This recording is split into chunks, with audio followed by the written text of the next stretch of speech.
Yuk kita mulai pembelajaran kita hari ini.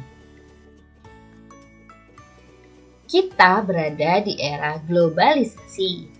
Dapatkah kamu menyebutkan dan menjelaskan fakta tentang globalisasi yang ada di sekitarmu?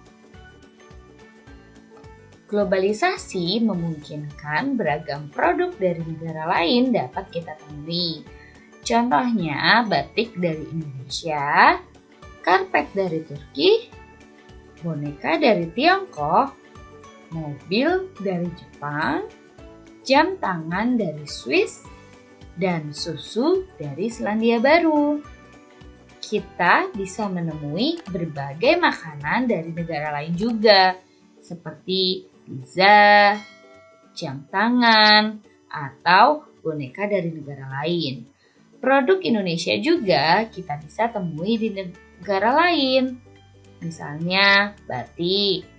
Perkembangan komunikasi dan transportasi menjadikan barang-barang tersebut mudah ditemui di negara lain. Globalisasi ditemui di abad 20, seiring dengan perkembangan teknologi, terutama teknologi di bidang komunikasi. Dengan ditemukannya televisi, komputer, telepon, dan perangkat komunikasi lainnya, menjadikan informasi menjadi sangat cepat diakses oleh semua orang di semua penjuru dunia, hanya dalam hitungan detik. Karena itu, globalisasi juga dikatakan sebagai masa yang mampu menembus ruang dan waktu.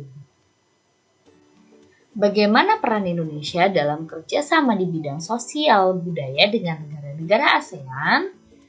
Nah, pada era globalisasi ini, Indonesia juga melakukan kerjasama dengan negara lain, termasuk dengan negara-negara ASEAN. Bu Nunu akan sajikan teks dengan judul Menlu Hillary Clinton promosikan angklung ke dunia. Nah, anak-anak silahkan kalian baca ya. Bu Nunu beri waktu untuk kalian membaca.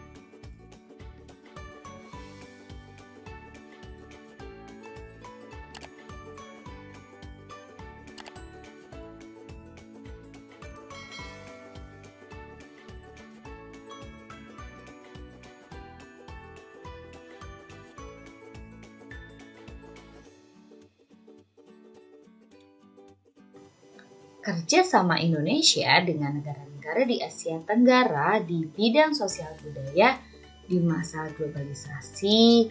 Contohnya, bidang sosial. Indonesia mengirimkan bantuan kemanusiaan kepada negara-negara yang dilanda bencana atau konflik. Contohnya, Indonesia mengirimkan bantuan kemanusiaan untuk korban topan Haiyan di Filipina. Selain itu, Indonesia juga memberikan bantuan untuk para pengungsi di Rakhine State di Myanmar.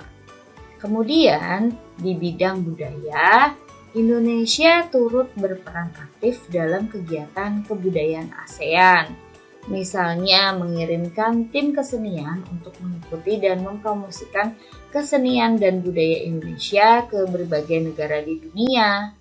Mengundang seniman dari negara tetangga untuk mengadakan pentas seni di Indonesia, menyelenggarakan festival dan pekan film, dan yang terakhir mengadakan festival seni. Tahukah kamu, listrik mempunyai peranan penting di era globalisasi? Bagaimana produksi listrik di era globalisasi ini? Ayo kita diskusikan.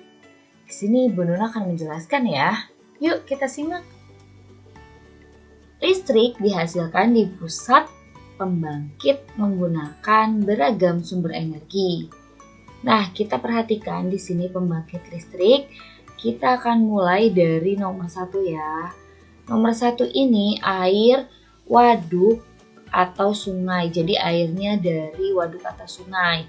Ini adalah pembangkit tenaga listrik tenaga air atau PLTA ya. Kemudian yang selanjutnya masuk melalui pintu. Kemudian yang selanjutnya diatur oleh kartu pengaman. Jadi kartu pengamannya ini untuk mengatur jumlah air yang masuk melalui pintu ya. Nah, kemudian yang keempat, air di dalam tangki pengaman tekanan. Selanjutnya, nomor 5, air di dalam pipa pesat. Kemudian, selanjutnya nomor 7. Nah, nomor 7 ini ya. Nah, kartu pengatur tekanan. Jadi ada air yang mengalir pada tangki pengaman tekanan ini diatur oleh kartu pengatur tekanan, kemudian mengarahkan air ke turbin yang nomor 7. Nah, selanjutnya nomor 8 untuk mendapatkan tekanan, kita lihat ya. Nah, untuk mendapatkan tekanan energi yang besar, energi potensial air kemudian menggerakkan turbin yang tadi ya, turbin nomor 7. Kemudian energi gerak tersebut kemudian diubah menjadi energi listrik oleh generator. Ini generatornya adalah nomor 8. Kemudian energi listrik dari generator kemudian diatur kapasitas tegangannya dan dialirkan oleh transformer, yaitu nomor 9 ini ya, transformer. Kemudian nomor 10 ini adalah energi listrik kemudian dibagikan ke konsumen oleh saluran transmisi. Jadi setelah berubah menjadi energi listrik dari energi potensial air, maka disalurkan ke konsumen.